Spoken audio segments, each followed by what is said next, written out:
Hello guys, this is Priya Gutsmagdi. Welcome back to my channel Akshar Academy. As I already said in my channel, I will be uploading a various videos on a commerce concept explained in both Kannada and English language. Today's concept is insurance. We all heard about insurance. I think we all have an insurance policy. Nowadays, it has become a very basic need for our safety and protection. So we heard about a word like sum assured or a policy amount or a premium, but we don't know what that exactly is and how to calculate that. So in today's class I will be explaining a meaning of these important terms and also sums related to life insurance and general insurance. Before that, if you have not yet subscribed my channel, please subscribe so that you will get a notification whenever I upload my new video. So let me start today class. Let me share my screen. Insurance ನಾನು ಇವಾಗ already ನಿಮಗೆ introduction ಅಲ್ಲಿ ಹೇಳಿದ್ದೆ, ನಮ್ಮ ಪ್ರೊಟೆಕ್ಷನಿಗೋಸ್ಕರ, ನಮ್ಮ ಸೇಫ್ಟಿಗೋಸ್ಕರ insurance ಅನ್ನೋದು ತುಂಬಾನೇ important. So ಇದರಲ್ಲಿ ನಾವು ಆಲ್ರೆಡಿ ಇನ್ಶೂರೆನ್ಸ್ ಮಾಡಿಸಿದೀವಿ, ಬಟ್ ಅದ್ರ ಬಗ್ಗೆ ನಾವು ತಿಳ್ಕೊಳ್ಳೋದು ಕೂಡ ತುಂಬಾ ಇಂಪಾರ್ಟೆಂಟ್. ನಾವು ಯಾವಾಗ ಪೂರ್ತಿಯಾಗಿ ಪೇ ಮಾಡಲಿಲ್ಲ ಅಂದರೆ ಏನಾಗುತ್ತೆ, ಅಥವಾ ನಾವು ಸರೆಂಡರ್ ಮಾಡಿಕೊಂಡ್ರೆ ಏನಾಗುತ್ತೆ, ಇದ್ರ ಬಗ್ಗೆ ಕೂಡ ನಾನು ತಿಳ್ಕೊಳ್ಬೇಕು. In today's class I will be explaining about all these terms. So first, meaning of insurance. Insurance is a contract represented by a policy in which an individual or an entity receives financial protection against the losses from insurance company. So insurance ಮಾಡಿಸಿದಾಗ ಏನಾಗುತ್ತೆ, ನಮ್ದು ಮತ್ತೆ insurance company ಮಧ್ಯೆ ಒಂದು contract ಆಗುತ್ತೆ. ನಮ್ಗೆ ಏನಾದರೂ loss ಆದ್ರೆ, ಏನಾದರೂ ಆಕ್ಸಿಡೆಂಟ್ ಆಗ್ಬಿಟ್ಟು ನಮ್ಗೆ ಆಕ್ಸಿಡೆಂಟ್ ಆದಾಗ ಲಾಸ್ ಆದ್ರೆ, ಆಕ್ಸಿಡೆಂಟ್ ಅಂದ್ರೆ ಏನಿರ್ಬೋದು, ಲೈಕ್ ಫೈರ್, ಏನಾದರೂ ಮನೆಗೆಲ್ಲ ಹತ್ಕೊಂಡಾಗ ಅಥವಾ ನಮ್ಮ ಕಂಪ್ನಿಗೆ ಹತ್ಕೊಂಡ್ರೆ, ಈ ತರ ಏನಾದ್ರೂ ಅನ್ಎಕ್ಸ್ಪೆಕ್ಟೆಡ್ ಥಿಂಗ್ಸ್ ಆದ್ರೆ ನಮ್ಗೆ ನಮ್ಮ ಲಾಸ್ ಅನ್ನ ಭರ್ತಿ ಮಾಡಿ ಕೊಡ್ತೀವಿ ಅಂತ ಇನ್ಶೂರೆನ್ಸ್ ಕಂಪನಿಯವರು ನಮ್ಗೆ ಹೇಳಿರ್ತಾರೆ. ಸೊ ನಮ್ದು ಮತ್ತೆ ಅವರು ನಡುವಿನ ಇದು contract. Next, surrender value. Surrender value is the actual sum of a money a policy holder will receive if they try to access the cash value of a policy. ಏನಾಗುತ್ತೆ, many times ಇವಾಗ like 20 years 25 years ಅಂತ ನಾವು policy ಮಾಡಿರ್ತೀವಿ, but till then sometimes we are not able to pay that. So after certain years, ಅಂದ್ರೆ contract ಅಲ್ಲಿ ಬರ್ದಿರ್ತಾರೆ compulsory 2 years or 1 year ಅಂತ, ಆ ಪೀರಿಯಡ್ ಆದ್ಮೇಲೆ ನಿಮ್ಗೆ ಕಂಟಿನ್ಯೂ ಮಾಡಕ್ ಆಗ್ತಾ ಇಲ್ಲ ಅಂತಂದ್ರೆ ನೀವು ನಿಮ್ಮ ಪಾಲಿಸಿಯನ್ನ ಸರೆಂಡರ್ ಮಾಡ್ಬೋದು. ನಿಮ್ಗೆ ಪೂರ್ತಿ 100% ಅಮೌಂಟ್ ಬರ್ಲಿಲ್ಲ ಅಂದ್ರೂ ನಿಮ್ಗೆ ಸಮ್ ಪರ್ಸೆಂಟೇಜ್ ಆಫ್ ಅಮೌಂಟ್ ಅನ್ನ ನೀವು ವಾಪಸ್ ಪಡ್ಕೊಳ್ಬೋದು. Next, paid up value. Paid up value is a reduced sum assured paid by the insurance company if a policy holders fail to pay premium after a certain period. ಇಲ್ಲೇನಾಗುತ್ತೆ, ನೀವು ಇವಾಗ 20 ವರ್ಷಕ್ಕೆ ಅಂತ ನೀವು policy ಮಾಡಿದ್ರೆ ನೀವು ಅದನ್ನ ಪೇ ಮಾಡ್ತೀರಾ, but in between ನಿಮ್ಗೆ ಏನಾದ್ರೂ ಪೇ ಆಗಲ್ಲ, ಡ್ಯೂಸ್ ಆದ್ರೆ ಆವಾಗ ನಿಮ್ಗೆ ಪೇಡ್ ಅಪ್ ವ್ಯಾಲ್ಯೂ ಅಂತ ಹೇಳ್ಬಿಟ್ಟು ಅದ್ರಲ್ಲಿ ಸಮ್ ಅಮೌಂಟ್ ಕಟ್ ಆಗ್ಬಿಟ್ಟು ನಿಮ್ಗೆ ಪೇ ಮಾಡ್ತಾರೆ. Paid up value is equal to T divided by N into policy amount. In further slides ಅದು ಸಮ್ಸ್ ಬಂದಾಗ ನಾನು ನಿಮ್ಗೆ ಯಾವ ರೀತಿಯಾಗಿ ಕ್ಯಾಲ್ಕುಲೇಟ್ ಮಾಡೋದು ಅಂತ ಹೇಳ್ಕೊಡ್ತೀನಿ. These are the some important terms related to insurance. So ಇದು ಕೇವಲ ನಿಮ್ಗೆ ಇದಕ್ಕೋಸ್ಕರ ಅಲ್ಲ, ಅಕಾಡೆಮಿಕ್ ಪರ್ಪಸ್ಗೆ ಮಾತ್ರ ಅಲ್ಲ, ನಿಮ್ಗೆ ರಿಯಲ್ ಲೈಫಲ್ಲಿ ನೀವು ಇನ್ಶೂರೆನ್ಸ್ ತಗೊಳ್ಳೇಬೇಕು. ಲೈಕ್ ವೆಹಿಕಲ್ ಇನ್ಶೂರೆನ್ಸ್ ಆಗಿರ್ಬೋದು, ಲೈಫ್ ಇನ್ಶೂರೆನ್ಸ್ ಆಗಿರ್ಬೋದು, ಇದೆಲ್ಲ ತಗೊಳ್ಳುವಾಗ ನೀವು ಅದನ್ನ ಯಾವ ರೀತಿಯಾಗಿ ನೀವೇ ಕ್ಯಾಲ್ಕುಲೇಟ್ ಮಾಡ್ಬೋದು ಅಂತ ಇಲ್ಲಿ ಹೇಳ್ಕೊಡ್ತಾರೆ. So first we are solving the sums related to life insurance. 1 point ನಾವೇನು ಯಾವಾಗಲೂ ತಿಳ್ಕೊಳ್ಬೇಕಂದ್ರೆ, ಇಲ್ಲೇನು ರೇಟ್ ಕೊಟ್ಟಿರ್ತಾರೆ, ಪ್ರೀಮಿಯಂ ತುಂಬಕ್ಕೆ ನಮ್ಗೆ ರೇಟ್ ಕೊಟ್ಟಿರ್ತಾರೆ. It is always for 1000 rupees. ನಾವು ಯಾವಾಗಲೂ ಉಳಿದಿದ್ದ ಸಮ್ಸ್ ಬೇರೆ ಲೆಸನ್ಸ್ ಅಲ್ಲೆಲ್ಲ ನಾವು ಸಮ್ಸ್ ಮಾಡ್ತೀವಿ, ಅದು ಪರ್ ಸೆಂಟಿಗೆ ಇರುತ್ತೆ, ಲೈಕ್ ಪರ್ 100ಗೆ. ಬಟ್ ಇಲ್ಲೇನು ರೇಟ್ ಕೊಡ್ತಾರೆ, ಲೈಫ್ ಇನ್ಶೂರೆನ್ಸ್ ಅಲ್ಲಿ ಏನು ರೇಟ್ ಕೊಡ್ತಾರೆ, it is always for per 1000. General insurance ಅಲ್ಲಿ ಪರ್ಸೆಂಟ್ ಅಲ್ಲೇ ಇರುತ್ತೆ, ಬಟ್ ಲೈಫ್ ಇನ್ಶೂರೆನ್ಸ್ ಅಲ್ಲಿ per 1000. Let me start with first sum. The rate of annual premium on a policy of rupees 8,000 is rupees 38.25 per 1000. Find the net amount of a premium payable when a rebate of a 25 paisa per 1000 is allowed for yearly payment of a premium, and also a reduction of a 50 paisa per 1000 allowed for the policies of amount exceeding rupees 5000.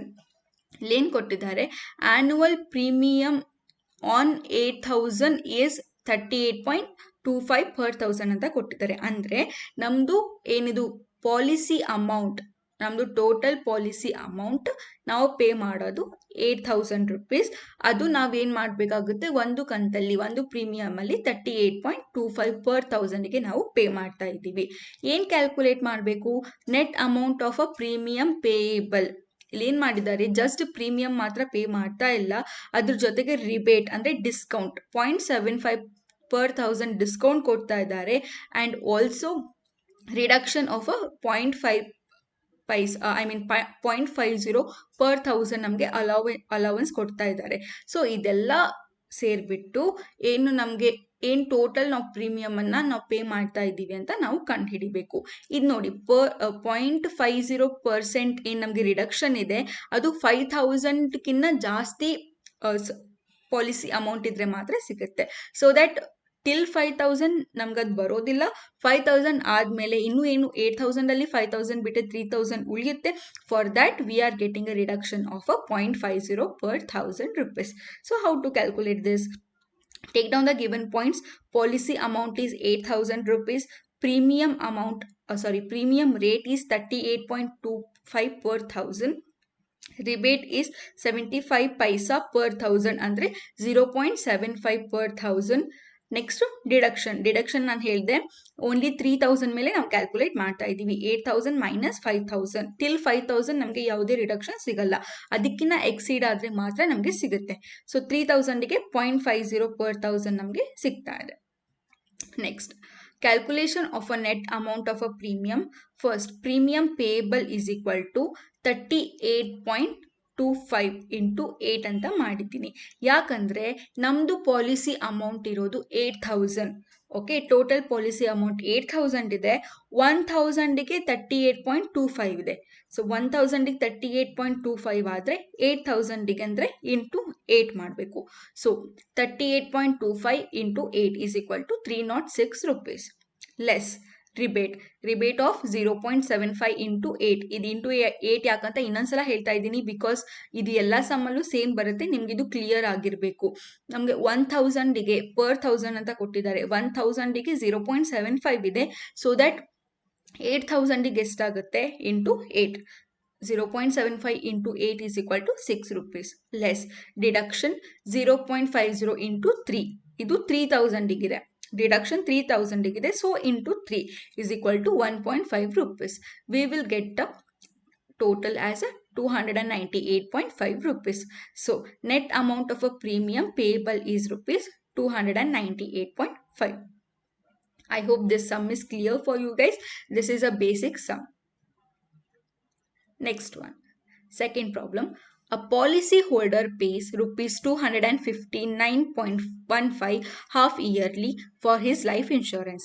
Find the sum assured if the rate of annual premium is rupees 32.50 per 1,000 plus an extra premium of rupees 4 per 1,000 to cover additional risk involved due to physical impairment of a policy holder. ಇಲ್ಲೇನಾಗ್ತಾ ಇದೆ, a policy holder pays 259.15 ಅಂದರೆ ಇದು premium, but ಇದು this is only for half year. Okay, half ಇಯರ್ಗೆ 6 ಮಂತಿಗೆ 259.15 pay ಮಾಡ್ತಾ ಇದ್ದಾರೆ. ಅದೇ ನಮಗೆ 1 ಇಯರಿಗೆ ಬೇಕು ಅಂತ ಅಂದರೆ ಇಂಟು 2 ಮಾಡಬೇಕು. ನೆಕ್ಸ್ಟ್ ನಾವೇನು ಕಂಡುಹಿಡಿಬೇಕು, ಸಮ್ ಅಶ್ಯೂರ್ಡ್ ಎಷ್ಟಿದೆ ಅಂತ ನಾವು ಕಂಡುಹಿಡಿಬೇಕು.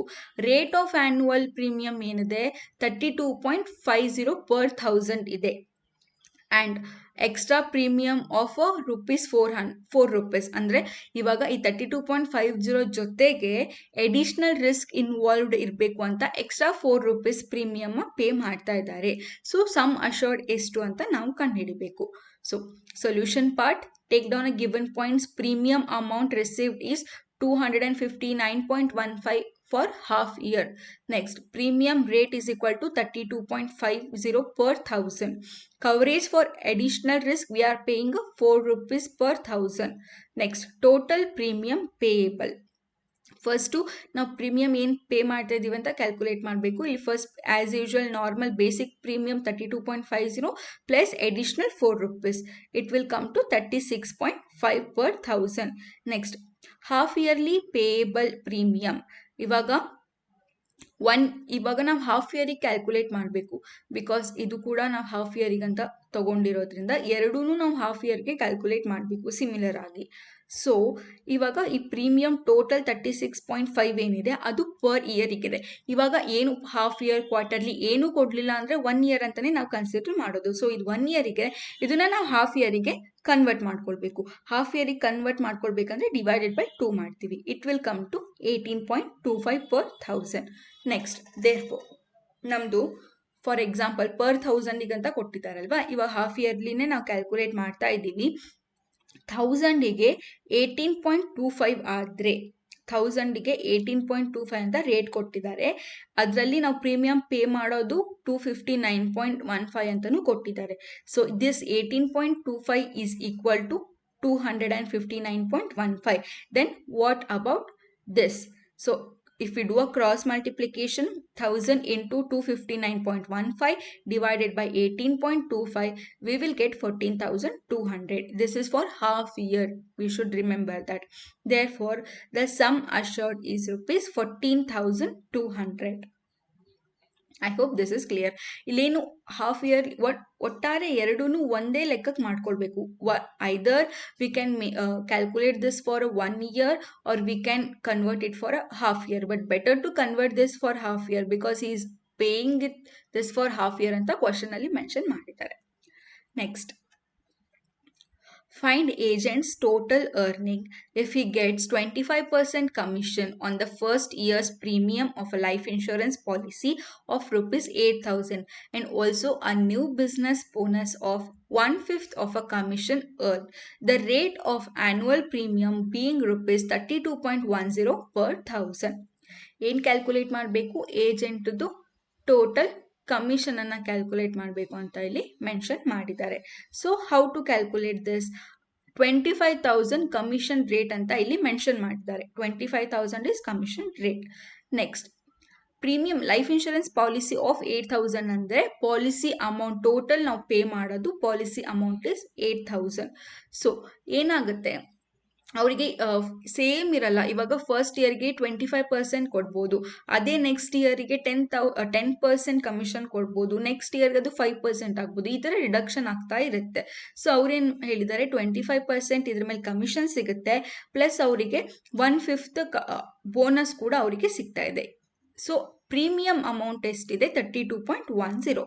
Always this is calculated on a premium amount only. ಇಲ್ಲೇನು ಇದು ಪಾಲಿಸಿ ಅಮೌಂಟ್ ಏನು ಕೊಟ್ಟಿದ್ದಾರೆ, it's just extra information. Okay, this is not required. But ನಾವು ಆಲ್ವೇಸ್ ಕಮಿಷನ್ ಅನ್ನ ಕ್ಯಾಲ್ಕುಲೇಟ್ ಮಾಡೋದು ಅವ್ರೇನು ಪ್ರೀಮಿಯಂ ಅಮೌಂಟ್ ಪೇ ಮಾಡ್ತಾರೆ on that. So take down the given points. Commission is equal to 25%. Rate of premium is equal to 32.10 per 1000. This is given in a question. Calculation of a total premium amount to be paid.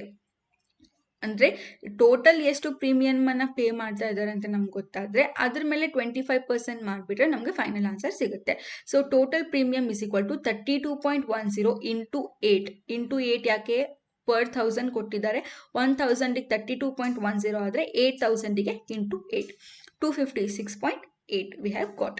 Add 1/5 of 256.8 ಅವರಿಗೆ bonus ಆಗಿ ಕೂಡ ಅವರಿಗೆ ಸಿಗ್ತಾ ಇದೆ. Okay, so 1/5 of 256.8 is equal to 51.36. Total is 308.15. So total commission earned is equal to 308.15 into 25%, that is 77.03.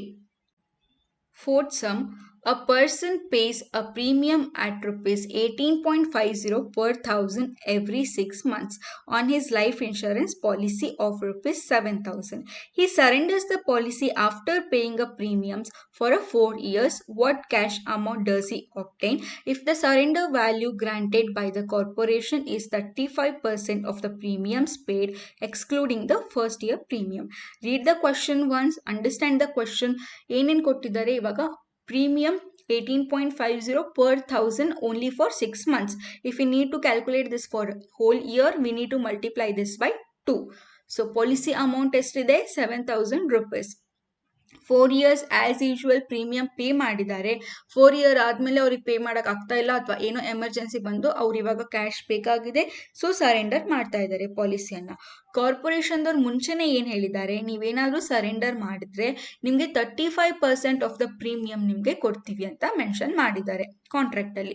ನಾನು ನಿಮಗೆ ಇದನ್ನ ಇಂಟ್ರೊಡಕ್ಷನಲ್ಲಿ ಕೂಡ ಹೇಳಿದ್ದೆ. ನಾವು ಯಾವಾಗ ಪಾಲಿಸಿ ಸರೆಂಡರ್ ಮಾಡ್ತೀವಿ ನಮಗೆ 100% ನಾವು ಪೇ ಮಾಡಿರೋ ಪ್ರೀಮಿಯಂ ವಾಪಸ್ ಬರಲ್ಲ. ಸಮ್ ಪರ್ಸೆಂಟ್ ಅವ್ರು ಫಿಕ್ಸ್ ಮಾಡಿರ್ತಾರೆ. ಈ ಕ್ವೆಶನಲ್ಲಿ 35% ಅಂತ ಫಿಕ್ಸ್ ಮಾಡಿದ್ದಾರೆ. Only that amount we are going to get back. So ಇವಾಗ ಅವ್ರು ಏನು ಮಾಡ್ತಾ ಇದ್ದಾರೆ, 35% ಕೊಡ್ತಾರೆ. But always first year premium ಎಕ್ಸ್ಕ್ಲೂಡಿಂಗೇ ಇರುತ್ತೆ. ಫಸ್ಟ್ ಇಯರ್ ಪ್ರೀಮಿಯಮನ್ನು ಅವರು ಏಜೆಂಟಿಗೆ ಕಮಿಷನ್ ಆಗಿ ಕೊಟ್ಟಿರ್ತಾರೆ. ಸೊ ನಿಮಗೆ ಸರೆಂಡರ್ ಮಾಡುವಾಗ ಆಲ್ಮೋಸ್ಟ್ ಸಮ್ಸಲ್ಲಿ ಅಥವಾ ಆಲ್ಮೋಸ್ಟ್ ಕೇಸಸಲ್ಲಿ ಇನ್ ರಿಯಾಲಿಟಿ ಆಲ್ಸೋ ನಿಮಗೆ ಸರೆಂಡರ್ ವ್ಯಾಲ್ಯೂ ಕ್ಯಾಲ್ಕುಲೇಟ್ ಮಾಡುವಾಗ ಫಸ್ಟ್ ಇಯರ್ ಪ್ರೀಮಿಯಮನ್ನು ಕನ್ಸಿಡರ್ ಮಾಡೋಲ್ಲ. So let us come to solution part. Given points, premium rate is equal to 18.50 per 1000. 1000ಗೆ 18.50. So for 7000 multiply by 7. So it is for half year. If we need to convert it for 1 year, multiply by 2. 18.50 into 2 into 7. We will get 259 per 1000. Next, policy amount is 7000. Surrender time is equal to 4 years. 4 years he have already paid. Next, surrender value is equal to 35% excluding first year premium. Calculation of a premium paid till 4 years.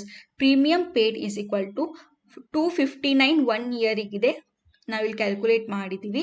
ಅದು 4 year ಅವರು as usual pay ಮಾಡಿದ್ದಾರೆ. So 259 into 4 is equal to 1030. Next, less first year premium. So 1 year premium ಎಷ್ಟಿದೆ, 259. We need to less this from this.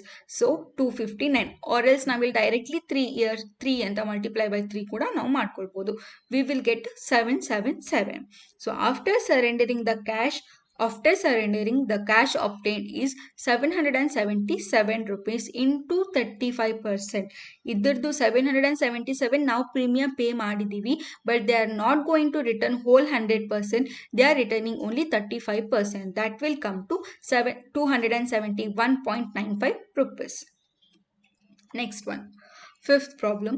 A person holding a whole life insurance of rupees 5,000 wishes to make it a paid up policy after paying 7 premium. What paid up value will he get on maturity of a policy 28 years? So I need to tell one thing. ಇವಾಗ surrender ಮತ್ತು paid up ನಿಮಗೆ ನೋಡೋಕ್ಕೆ same ಅನಿಸುತ್ತೆ. What is the difference ಅಂದರೆ, ಇವಾಗ ಎರಡೂದ್ರಲ್ಲಿನೂ ನೀವು after some period ನಿಮಗೆ pay ಮಾಡೋಕ್ಕಾಗಲ್ಲ, ಕಂಟಿನ್ಯೂ ಮಾಡೋಕ್ಕಾಗಲ್ಲ ಅಂತ ನೀವು ಡ್ರಾಪ್ ಮಾಡ್ತೀರಾ. ಬಟ್ ಸರೆಂಡರಲ್ಲಿ ಏನು ಮಾಡ್ತೀರಾ, ನೀವು ಇಮಿಡಿಯೇಟ್ ಆಗಿ ಕ್ಯಾಶ್ ವಿಡ್ರಾ ಮಾಡ್ತೀರಾ.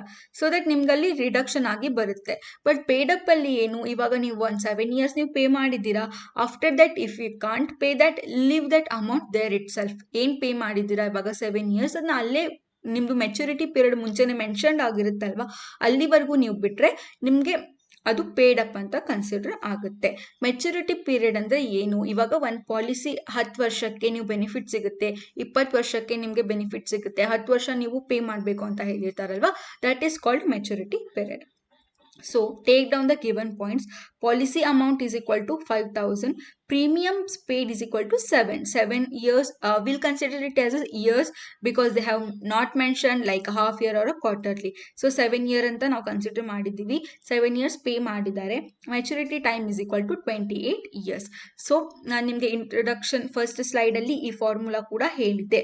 Paid up value is equal to T divided by N into policy amount is equal to T ಅಂತಂದ್ರೆ ಏನು, how many premiums we have already paid, that is 7, that is premium, divided by N is equal to maturity period, that is 28 years into policy amount. We will get 1250. Paid up value he get after maturity period is rupees 1259. Sixth problem. The total income of a man is rupees 18,000. He pays an annual premium of rupees 3,200. Find the amount of a tax payable by him at 12% if the entire amount of a premium is allowed as a deductions. ಯಾವಾಗ್ಲೂ ನಾವು income tax ಕಲಿಯುವಾಗ ನಾವು ಇದನ್ನ study ಮಾಡ್ತೀವಿ. ನಮ್ದೇನು total income ಇರುತ್ತೆ ಅದಕ್ಕೆ ನಾವು ಟ್ಯಾಕ್ಸ್ ಪೇ ಮಾಡಬೇಕಾಗಿರುತ್ತೆ. But what we pay as a insurance that will be excluded from the till up to 1,50,000 up to ಒಂದು ಸರ್ಟೈನ್ ಅದಕ್ಕೆ ಫಿಕ್ಸ್ಡ್ ಇದೆ. ಅದ್ರವರೆಗೂ ನಿಮಗೆ ಇನ್ಶೂರೆನ್ಸ್ ನೀವು ಪಾಲಿಸಿ ಏನು ಪೇ ಮಾಡಿರ್ತೀರಾ ಅದು ಡಿಡಕ್ಷನ್ ಆಗುತ್ತೆ. ಅದ್ರ ಮೇಲೆ ನೀವು ಟ್ಯಾಕ್ಸ್ ಪೇ ಮಾಡಬೇಕು ಅಂತ ಇರೋದಿಲ್ಲ. ಸೊ ದ್ಯಾಟ್ ನಾವಿವಾಗ ಕ್ಯಾಲ್ಕುಲೇಟ್ ಮಾಡಬೇಕು ಟ್ಯಾಕ್ಸ್ ರಿಲೇಟೆಡ್. ಈ ಕ್ವಶನ್ ಏನು ಕೊಟ್ಟಿದ್ದಾರೆ, ಅವ್ರದ್ದು income, one person income is 18,000 and the premium he paid, annual premium he pays is rupees 3,200 and the tax rate is 12%. So ಅವ್ರಿಗೆ entire amount of premium is allowed as a deduction ಅಂತ already mention ಮಾಡಿದ್ದಾರೆ. So deduction ಬರೋದಾದ್ರೆ ಅವರು ಎಷ್ಟು tax pay ಮಾಡಬೇಕಾಗುತ್ತೆ, that is the question. Total income is equal to 18,000 rupees. Premium amount paid is equal to 3,200 rupees. Tax rate is equal to 12%. Calculation of amount of tax payable. Total income 18,000 less premium. Premium ನಮಗೀಗ deduct ಆಗುತ್ತೆ. 18,000 income ಇತ್ತು, ಅದರಲ್ಲಿ 3,200 premium pay ಮಾಡಿದ್ದಾರೆ. Balance is 14,800. Now he need not to pay 12% tax for 18,000. Only on 14,800 he need to pay tax. So total amount of tax payable is 14,800 into 12%. That is 1,776 rupees. Till now we have studied the problems related to life insurance. Now coming to general insurance. General insurance ಅಂದರೆ what, ನಾವು vehicle insurance ಮಾಡಿಸ್ತೀವಿ, fire insurance ಮಾಡಿಸ್ತೀವಿ, cargo insurance ಮಾಡಿಸ್ತೀವಿ, marine insurance ಮಾಡಿಸ್ತೀವಿ. These all are general insurance. General ಇನ್ಶೂರೆನ್ಸಿಗೂ ಮತ್ತು life ಇನ್ಶೂರೆನ್ಸಿಗೂ main ಏನು ಡಿಫ್ರೆನ್ಸ್ ಅಂದರೆ, ಲೈಫ್ ಇನ್ಶೂರೆನ್ಸಲ್ಲಿ ಆಫ್ಟರ್ ಮೆಚುರಿಟಿ ಟೈಮ್ ನಾವು ಗ್ಯಾರಂಟಿ ನಮಗೆ ನಾವು ಪೇ ಮಾಡಿರೋ ಅಮೌಂಟ್ ನಮಗೆ ರಿಟರ್ನ್ ಬರುತ್ತೆ. ಬಟ್ ಜನರಲ್ ಇನ್ಶೂರೆನ್ಸಲ್ಲಿ ಇವಾಗ ನಾವು ಫೈರ್ ಇನ್ಶೂರೆನ್ಸ್ ಅಂತ ಮಾಡಿಸಿದ್ರೆ ಏನಾದರೂ ಫೈರ್ ಆಗಿಬಿಟ್ಟು ಲಾಸ್ ಆದರೆ ಮಾತ್ರ ನಮಗೆ ಅದರದ್ದು ಬೆನಿಫಿಟ್ ಸಿಗುತ್ತೆ. ಇವಾಗ ವೆಹಿಕಲ್ ಇನ್ಶೂರೆನ್ಸ್ ಮಾಡಿಸಿದ್ರೆ ಇದು ನಿಮಗೆ ಜನರಲ್ ಆಗಿ ಗೊತ್ತಿರುತ್ತೆ ನೋಡಿ, 1 ಇಯರಿಗೆ ನಾವು ವೆಹಿಕಲ್ ಇನ್ಶೂರೆನ್ಸ್ ಅಂತ ಪೇ ಮಾಡ್ತೀವಿ. ನಾವು ನಮ್ಗೇನಾದರೂ ಆಕ್ಸಿಡೆಂಟ್ ಆದರೆ, ಆ ವೆಹಿಕಲ್ ಏನಾದರೂ ಆಕ್ಸಿಡೆಂಟ್ ಆದರೆ ಮಾತ್ರ ನಮಗೆ ಆ ಪಾಲಿಸಿದು ಬೆನಿಫಿಟ್ ಸಿಗುತ್ತೆ. ಇಲ್ಲ ಅಂದರೆ ನಾವು ಪೇ ಮಾಡಿರೋ ಅಮೌಂಟ್ ನಮಗೆ ರಿಟರ್ನ್ ಸಿಗಲ್ಲ. That is a general insurance. So now there is one small formula: amount of a policy divided by total value of a property into net loss. Now with amount anna ಕಂಡುಹಿಡಿಬೇಕಾದ್ರೆ, in further sums I will be explaining about this formula again. So as I already said, some general insurance are fire insurance, marine insurance, cargo insurance and vehicle insurance. Now life insurance ಅಲ್ಲಿ always ನಮಗೆ rate per 1000 ಕೊಟ್ಟಿರ್ತಾರೆ. But general insurance ಅಲ್ಲಿ as usually it is for percent, for per 100. So let us see problems one by one. 7th question. A property is valued at 1,50,000. The premium on insurance is 2% and other expenses 50 paisa %. Find the total cost of insurance. General insurance ಅಲ್ಲಿ ಏನು ಮಾಡ್ತಾರೆ, cost of insurance ಅನ್ನ calculate ಮಾಡೋಕ್ಕೆ ಹೇಳ್ತಾರೆ. Cost of insurance ಅಂದರೆ ಏನು, total ಇವಾಗ expenses ಅನ್ನು ಸೇರಿಸ್ಬಿಟ್ಟು ನಾವು ಪ್ರೀಮಿಯಂ ಏನು ಪೇ ಮಾಡ್ತೀವಿ ಅದೆರಡೂ ಆ್ಯಡ್ ಮಾಡಿದ್ರೆ ನಮಗೆ ಟೋಟಲ್ ಕಾಸ್ಟ್ ಸಿಗುತ್ತೆ. First, value of a property is 1,50,000. Premium rate is 2%. Other expenses 0.5%. Calculation of a total cost of insurance. Premium paid is 1,50,000 into 2 divided by 100. That will come to 3,000. Next, add other expenses. 3,000 into 0.5 divided by 100. That is 750. Cost of insurance is equal to 3,750 rupees. Total cost of insurance is 3,750 rupees. So here we have calculated the cost of insurance. Next one. The premium paid to insure a ship and its cargo are rupees 700 and rupees 1,960 at the rate of rupees 1.75% and rupees 2.80%. The ship is insured to extent of a 4/6 of its value and the cargo to 7/8 of its value. Find the value of a ship and the cargo. First take down the points. Ship and cargo. Premium paid for ship is 700 and for cargo is 1960. Premium rate is 1.75 and 2.80. Insurance extent is idu just 4 by 6 ಮಾಡಿ. If you do a 4 by 6 from your calculator, you will get to 66.66%. Next, if you do 8 by 7, you will get to 87.5%. Next, value of a ship is equal to 700 into 100 divided by 1.75. See, before this, I would like to explain this working note. First, concentrate it. Everything is there in working note only. The solution for this problem. So, percent they have given this premium rate. So, for 100, 1.75 is premium. Then the premium paid is 700. So what about this? Cross multiplication. So that is 700 into 100 divided by 1.75. That what I did here. 700 into 100. 700 into 100 divided by 1.75 is equal to 4000 we got. What they have given, ship is insured to the extent of 4 by 6 of its value. Means ಇವಾಗ ಒಂದು ವೇಳೆ ಏನಾದರೂ accident ಆಗಿಬಿಟ್ಟು ಹಾಳಾದರೆ, ಇವಾಗ ಪೂರ್ತಿ ship damage ಆದರೆ 100% of that value is not be paid by the insurance people. Only 4 by 6 of the value of that ship is paid. The value of that amount is paid to a owner. ಅಂದರೆ ಏನಾದರೂ accident ಆದರೆ ಪೂರ್ತಿ ಅವ್ರಿಗೆ 1 lakh loss ಆಗಿದೆ ಅಂದರೆ ಪೂರ್ತಿ 1 lakh ಅಮೌಂಟನ್ನು insurance company pay ಮಾಡಲ್ಲ. ಇದನ್ನ ಕಾಂಟ್ರಾಕ್ಟಲ್ಲಿ ಅವ್ರು ಮುಂಚೆನೇ ಮೆನ್ಷನ್ ಮಾಡಿದ್ದಾರೆ. ಅದು 1 lakhದು 4 by 6 ಅಮೌಂಟ್ ಏನಿದೆ ಅದನ್ನಷ್ಟೇ ಅವರು ಪೇ ಮಾಡ್ತಾರೆ. So that also we need to calculate. See the working note. 100ಗೆ 66.66 what they have recovering. So 40,000 we have got as a value.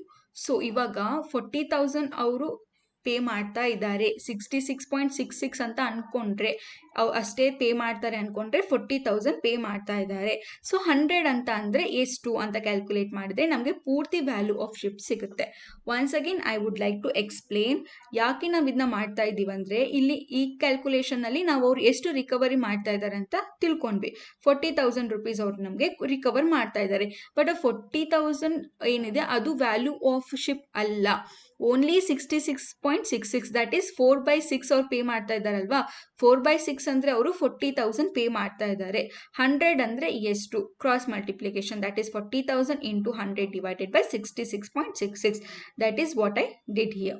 So same way you calculate the cargo also. That is 1960 into 100 divided by 2.80 is equal to 70,000. Again, according to this working note, 7,000 into 100 divided by 87.5 if we do, we'll get 80,000 rupees. And for ship, 60,000 rupees. So according to this, value of the ship is 60,000 rupees and value of a cargo is 80,000. For what sum must a cargo worth rupees 49,725 be insured at rupees 2.50% so that in event of loss, the loss owner may recover the value of cargo as well as the cost of insurance. ಅಂದರೆ ಯಾವ ಕಾಸ್ಟಿಗೆ, ಯಾವ ಸಮ್ಮಿಗೆ ಕಾರ್ಗೋವನ್ನು ನಾವು insure ಮಾಡಿಸ್ಬೇಕು, ಆ ಕಾರ್ಗೋದ value is 49,725. Insurance rate is 2.50. So take down the given points. Value of a cargo is 49,725. Rate is 2.50. Calculation of a sum must insure. Assume a value of cargo is rupees 100. Okay, 100 ಅಂತ ನಾವು assume ಮಾಡಿ. ಅದರದ್ದು cost ಎಷ್ಟಿದೆ? 2.5 less. Okay, you deduct that. What you get? 97.5. ಯಾಕೆ ನಾನು deduct ಮಾಡ್ತಾ ಇದ್ದೀನಿ ಅಂದರೆ, ಕ್ವಶನಲ್ಲಿ ಏನು ಕೊಟ್ಟಿದ್ದಾರೆ, ಅವರು ಈ ಕಾಸ್ಟನ್ನು ಇನ್ಕ್ಲೂಡ್ ಮಾಡೋಕ್ಕಿಂತ ಮುಂಚೆ ಎಷ್ಟಿತ್ತು ಅಮೌಂಟ್ ಅಂತ ನಮಗೆ ಕೊಟ್ಟಿದ್ದಾರೆ. Right, we need to calculate after adding the cost. So ನಾವಿಲ್ಲಿ ಡಿಡಕ್ಟ್ ಮಾಡಿ ತಗೊಳ್ತಾ ಇದ್ದೀವಿ ಇವಾಗ. ಅಂದರೆ ಈ 49,725 ಏನಿದೆ ಅದು 97.5ಗೆ ಈಕ್ವಲ್. ಓಕೆ, ಕಾಸ್ಟ್ ಇನ್ನೂ ಇಲ್ಲಿ ಆ್ಯಡ್ ಆಗಿಲ್ಲ. So worth minus cost is 97.50. So proportion ತಗೊಳ್ಳಿ. 100 ಗೆ 97.5 ಇದು ಏನು ಕಾಸ್ಟನ್ನು ಇನ್ಕ್ಲೂಡ್ ಮಾಡೋಕ್ಕಿಂತ ಮುಂಚೆ ಈ 97.5 is equal to 49,725. Okay, 100 minus 97.5 that is ಕಾಸ್ಟಿನ ಇಲ್ಲಿ ಆ್ಯಡ್ ಆಗಿಲ್ಲ. ಸೊ 97.5 ಈಸ್ ಈಕ್ವಲ್ ಟು 49,725 ಇದ್ದಾಗ 100 ಈಸ್ ಈಕ್ವಲ್ ಟು ವಾಟ್ ಅಂತ ಕ್ಯಾಲ್ಕುಲೇಟ್ ಮಾಡಬೇಕು. Cross multiplication 51,000 will get. If we do 100 into 49,725 divided by 97.5, we will get a 51,000. So to cover the value as well as the cost of insurance, owner must insure at 51,000 rupees. This is the answer. Next, goods worth rupees 12,500 were insured for rupees 7,500. If in a fire rupees 5,000 worth of goods were completely destroyed and the remainder was damaged to the extent of 25% of its value, find the amount recovered. Question ದೊಡ್ಡದಾಗಿದೆ, but it's a very simple question. ಏನಾಯಿತು, 12,500 goods ಇತ್ತು, ಅದು 7,500ಗೆ insure ಮಾಡಿಸಿತ್ತು. But 5,000 ಆ 7,500 ಏನು goods ಇತ್ತಲ್ಲ ಅದರಲ್ಲಿ 5,000 worth ಅಷ್ಟು goods fully destroy ಆಯಿತು. ಓಕೆ, ಬಟ್ ರಿಮೈನಿಂಗ್ ಏನು ಉಳಿದಿದೆ ಅದು ಓನ್ಲಿ 25% ಮಾತ್ರ ಡ್ಯಾಮೇಜ್ ಆಯಿತು. ಇನ್ 75% ನಾರ್ಮಲ್ ಆಗಿದೆ, ಏನು ಡ್ಯಾಮೇಜ್ ಆಗಿಲ್ಲ. ಸೊ ಅಮೌಂಟ್ ರಿಕವರ್ಡ್ ಅನ್ನು ನಾವು ಫೈಂಡ್ ಮಾಡಬೇಕು. Value of a goods is 12,500, insured amount is 7,500, goods destroyed were 5,000 and reminder destroyed up to 25%.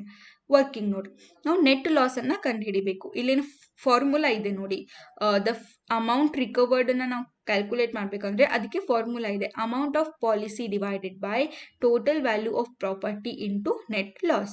Amount of policy ನಮಗೆ ಗೊತ್ತಿದೆ, ವ್ಯಾಲ್ಯೂ ಆಫ್ ಪ್ರಾಪರ್ಟಿ ವಿನೋ, ನೆಟ್ ಲಾಸನ್ನು ನಾವು ಕ್ಯಾಲ್ಕುಲೇಟ್ ಮಾಡಬೇಕು. ಲಾಸ್ ಕೊಟ್ಟಿದ್ದಾರೆ 5,000 ಫುಲ್ಲಿ ಡಿಸ್ಟ್ರಾಯ್ ಆಗಿದೆ, ಉಳಿದಿದ್ದು 25%ವರೆಗೂ ಡಿಸ್ಟ್ರಾಯ್ ಆಗಿದೆ ಅಂತ ಅಷ್ಟೇ ಡೀಟೇಲ್ಸ್ ಕೊಟ್ಟಿದ್ದಾರೆ. We need to calculate net loss. Working ನೋಡಿ, goods completely destroyed is equal to 5,000. Remaining, that is 12,500 total minus 5,000 which has destroyed completely, will get 7,500 remaining. This is not this 7,500, this is another 7,500 what we have calculated. Okay, next 7,500 goods ಇದೆ, ಅದು 25% ಮಾತ್ರ loss ಆಗಿದೆ. So 25% of 7,500 is 1,875. Net loss is equal to 6,875. So put it in a formula. Amount of policy 7,500, total value of property 12,500, net loss is 6,875. 7,500 divided by 12,500 into 6,875 is equal to 4,125. Amount recovered is rupees 4,125 rupees. What we have got.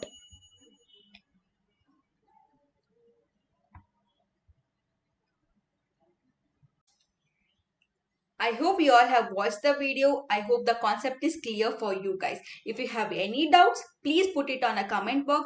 I will definitely clear your doubts. In next class, I will be coming with the next concept. Till then, keep watching the video, keep practicing the sums, and please subscribe my channel. Thank you for watching. Thank you.